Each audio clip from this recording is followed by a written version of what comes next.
Scentland, the land of scent. Hello and welcome, mes amis. This is Chris back with a brand new series called Fragrances That Remind Me of a Particular City. Okay, brand new 2025 series. I just came up with this idea and I think it's good because it really keeps you busy, keeps your imagination and your moods and vibes going. And the first city in this lineup of reviews is going to be Paris, my favorite city of them all. I've been traveling there for many years, since 2001. I've been there around 8 times, I think, at this point, and I hold therefore lots of great memories, especially from 2 years ago when I actually proposed to my wife in Paris on my knees in the Latin Quarter. How can you actually top that? You can't. Okay, so there you are, Paris, which holds a very special place in our hearts, and we're going to be traveling back to Paris indeed very soon. So and this first edition of City Review is going to be split into 2 parts. This is part one.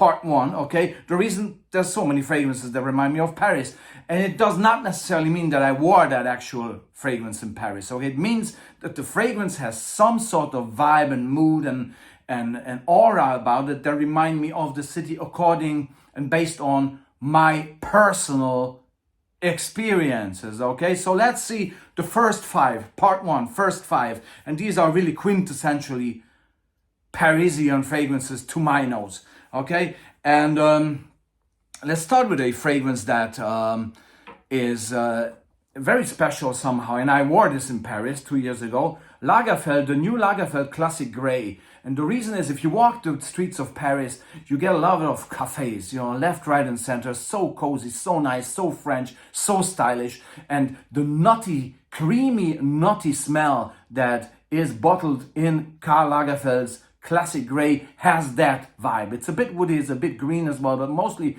creamy and nutty. And it's fitting totally into this cafe scenario, Café de Flore, you could say, for example, but there's many around there in the city. So this totally fits into that mood and vibe of Parisian cafes. Okay, in the city you have a lot of fine gentlemen walking around, and obviously the city has a tremendous history, and there's a vibrant smell of Caran Vetiver that somehow has this ever positive, creative aura about it. It's citrusy. The lemongrass in here mixed with the vetiver is just fantastic. It has this very invigorating morning, Paris in the morning type of feeling. Okay, when you have the gentleman sipping the coffee and reading Le Figaro, let's say, okay, and smoking a cigarette and having this wonderful, this is the classy style. I could have included Eau Sauvage or something from Givenchy or Hermès with this type of backbone, with the vetiver and the citrus. I chose Guerlain, which is going back to the 1950s. This is the reissue from 2014, but it still maintains that lovely lemongrass vetiver smell, quintessentially Parisian as well, right? Another one that is a heavy-hitting Parisian fragrance, Paris in the 1980s, Ted Lapidus Paris from 1987.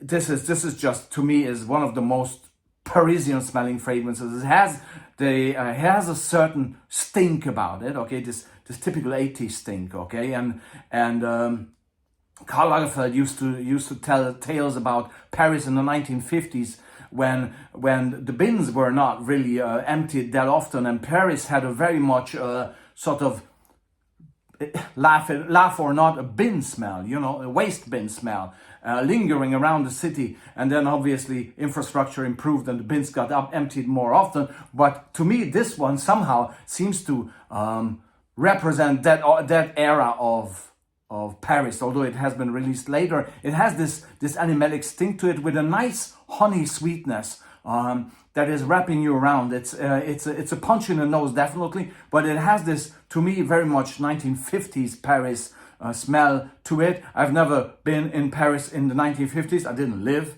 back then, right? But still, in my imagination, it's like reading a book. Okay, this is how Paris smells to me in the 1950s. Okay, and going further, a classy barbershop fragrance.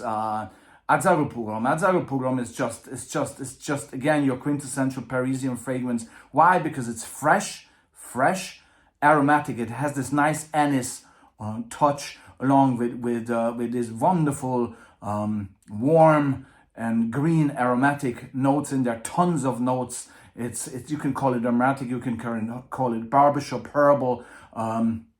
Fougère, right? But it is something that a truly well-dressed Parisian gentleman in his 40s or 50s or 60s or 70s or 80s or 90s would wear.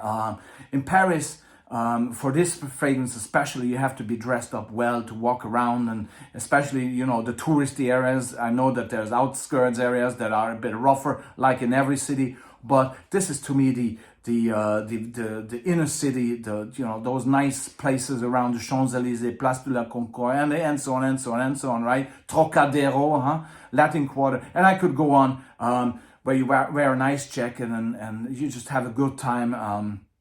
And this is the perfect companion for the well-dressed gentleman in Paris, okay? And last but not least, the fragrance that to me represents Paris somehow the most, and I've never worn it in Paris, is Salvador Dali Pour from 1987. And why? It has this, I don't know, it's so deeply rich aromatic, and it's again like opening a book from some time of time and place in the history of Paris, and then you start to read the book, and your imagination starts to your creativity starts to be vividly lingering in your brain and imagining, the people, the smells, the scenes, how it was, the moods and vibes of Paris at a certain epoch, okay, certain time of in history. And this somehow is all in here. It's like Paris history bottled somehow to me, especially when you walk around the Père Lachaise cemetery. The Père Lachaise cemetery, where many great individuals of Parisian and international history are buried, okay? Edith Piaf, Jim Morrison, and many more. Simon Signoret, Yves Montand, I could go on, right? These people have all found their finding resting place in Paris at the Cemetery Père Lachaise, okay? And this somehow is like a walk in the Père Lachaise. It's a bit dark, it's a bit gloomy, it's almost gothic, but still very invigorating somehow. It's very mysterious and requires again the Parisian stylish dressing, okay, to be worn, okay? So this was part one of 5 fragrances this time that remind me of one of my favorite, if not my favorite, actually it is my favorite city, Paris. And part 2 is going to come with 5 more fragrances that remind me of Paris. Thanks very much. This was Chris, and this is to be continued soon. Bye-bye.